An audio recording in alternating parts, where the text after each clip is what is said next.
भगवान की एक विशेषता और अपनी विशेषता का अंतर समझ लीजिए। हमको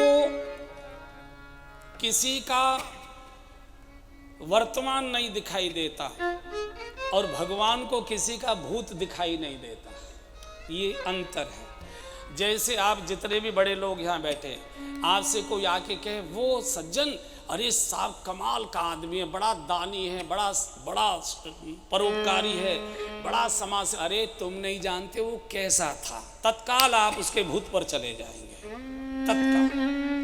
यानी आप उसकी कब की कुंडली आप खोल कर रख देंगे कि वो तो, अरे तुम नहीं जानते ना, वो तो हमारे साथ रहा है, हमने देखा है उसे, तुम अरे ऊपर ऊपर की बात है, तुमको मालूम। ये हमारा स्वभाव है।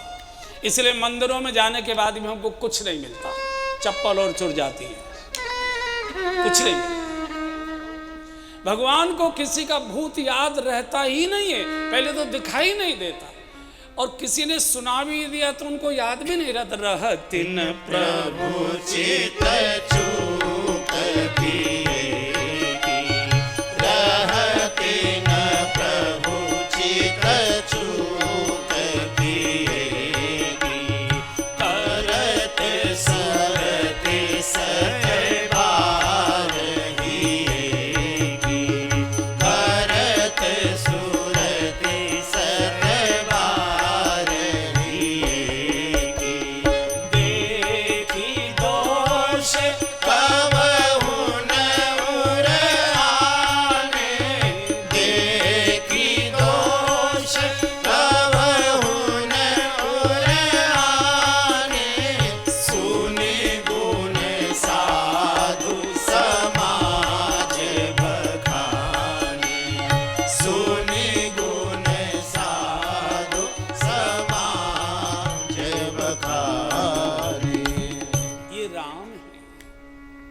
रावण रो पड़ा था राम के स्वभाव को सुनकर। अस स्वभाव कहूं सुनहु न देखो।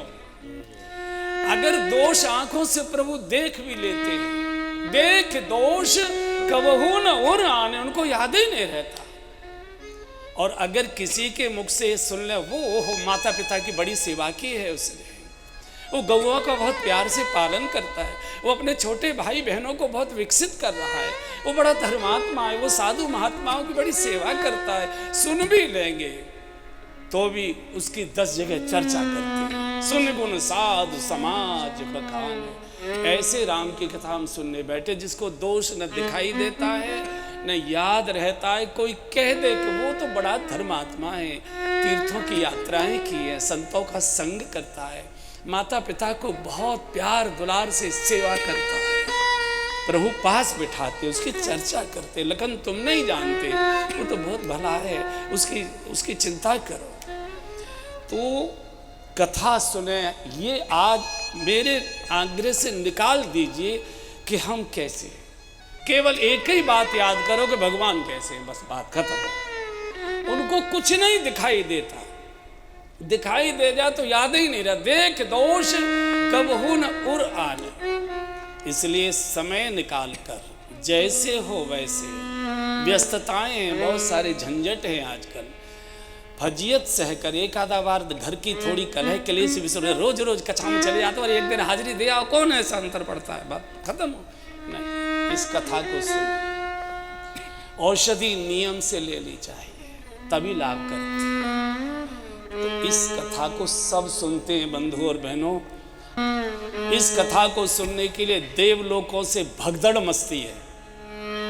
कथा हे तो विधि भवन बिहाई, कथा हे तो विधि भवन बिहाई, सुमिरत शारदा आवति धाई, सुमिरत शारदा आवति धाई।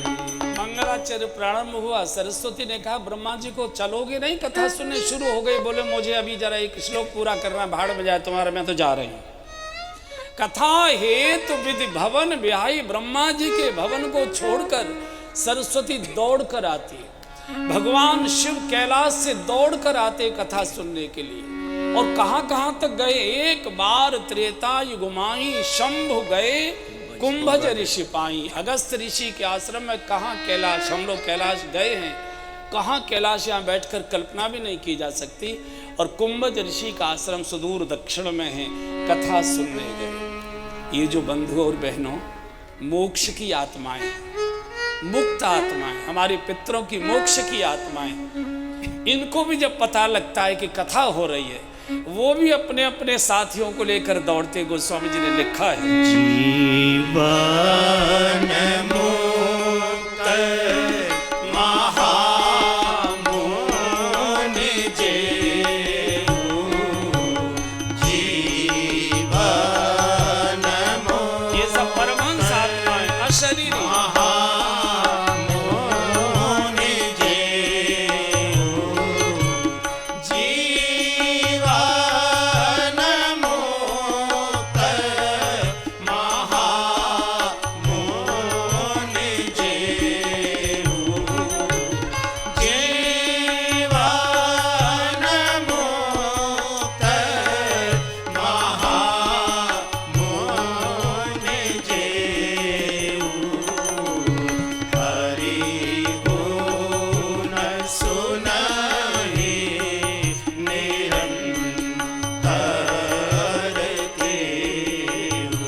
जीवन मुक्त ब्रह्म पर चरित सुनाई तज ध्यान, ध्यान धारणा छोड़कर परमहंस मोक्ष की आत्माएं, हमारे पितृलोक में रहने वाले सारे पितृ दौड़कर जहां जिसको जगह मिलती है वहां बैठ जाते हैं। आप तो घर जाकर एसी में सो जाओगे, वो बेचारे जहां तहां यहीं वास करेंगे 8 दिन तक। सब कथा सुन, सारे तीर्थ तत्रैव गंगा यमुना च वेणी गोदावरी सिंध सरस्वती च सर्वान तीर्थान बसंत तत्र। सब यहाँ बस गए 8 दिन के लिए। सर्वान तीर्थान बसंत तत्र, कहाँ? बोले यात्रा चितोदार कथा प्रसंग। आप में से कई पढ़े लिखे लोगों के दिमाग में चल रही होगी, इसका प्रमाण क्या है? इसका प्रमाण क्या है? क्या देवी देवता भगवान तीर्थ मोक्ष की आत्माएं विराजमान है। हर चीज के प्रमाण नहीं होते, अनुभव होते हैं, सुगंध होती है। कोई खुशबू का चित्र बनाकर नहीं बता सकता कि खुशबू ऐसे ऐसे होती है, उसकी अनुभूति होती है, अनुभव होता है। फिर भी मैं प्रमाण दे रहा हूं। आप कथा के मंडप में इतना भव्य भवन है ये, ऐसे ही भव्य भवनों में आप शादियों में जाते हो सज धज के, सब क्या देखते हो? पुरुष देखते हैं सूट कहाँ का है, कैसा है। माताएं देखते हैं जेवर कौन सा है, साड़ी कौन सी है। या तो भोजन के स्टॉल का असली माल किधर लगा हुआ है वो देखते हो। यहाँ आपको होश ही नहीं है कि मेरी बगल में कौन बैठा है, क्या पहन कर आया है, क्या कर रहा है। आप केवल व्यास पीठी का अतिरिक्त और कुछ देख ही नहीं रहे हो, आपकी निगाह ही नहीं जाएगी। कैसे हो गया? किसने रोका टोका? किसने आचार्य संहिता यहाँ खड़ी कर दी कि नहीं से सामने ही देखना, कथा ही सुननी है, कुछ भी आपको याद नहीं आएगी। मोबाइल तक ऑफ कर देते, आप कुछ नहीं सुनेंगे इस समय, कथा में बैठे।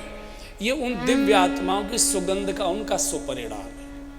तीर्थ कथा सुनते हैं, भगवान स्वयं जिनकी कथा है। ना हम बसामि वैकुंठे, नारद जी ने एक बार भगवान से लड़कर कहा, प्रभु मोबाइल मिलाते हैं आपका मिलता है, टू टू टू टू करता है। मान ली जल्दी कोई जरूरी बात करनी हो तो कोई इमरजेंसी नंबर तो बताइए ना, किससे बात करें, कहाँ मिलोगे?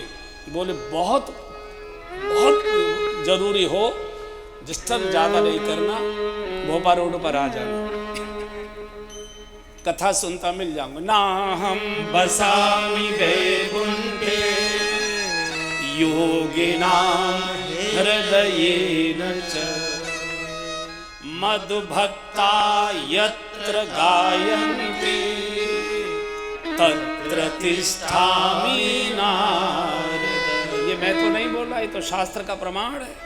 भगवान कहते हैं जहां मेरे भक्त मेरी कथा गा रहे होते मैं वहां बैठकर सुनता हूं। मद्भक्ता यत्र गायन्ति तत्र तिष्ठामि नारद। हे नारद, मैं वहां बैठकर कथा सुनता हूं। भगवान स्वयं सुनते हैं। और हनुमान जी प्रभु चरित्र सुनिबे को रसिया, प्रभु चरित्र सुनिबे को रसिया।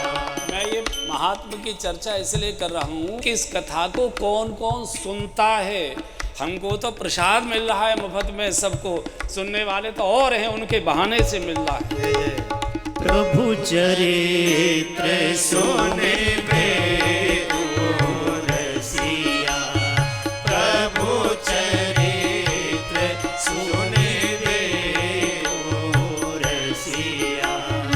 राम लखन सीता मन बसिया, राम लखन सीता मन बसिया।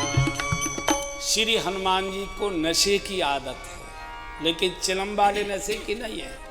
प्रभु चरित्र सुनवे के, इसके बिना हनुमान जी रह नहीं सकता। हनुमान जी को बुलाना है, रामायण गाना शुरू कर दे, आ ही जाएंगे, रुका ही नहीं जाता है। तो श्री हनुमान जी तो प्रभु चरित्र सुन, इसके बिना रह नहीं सकते। हर समय उन्हें कथा चाहिए।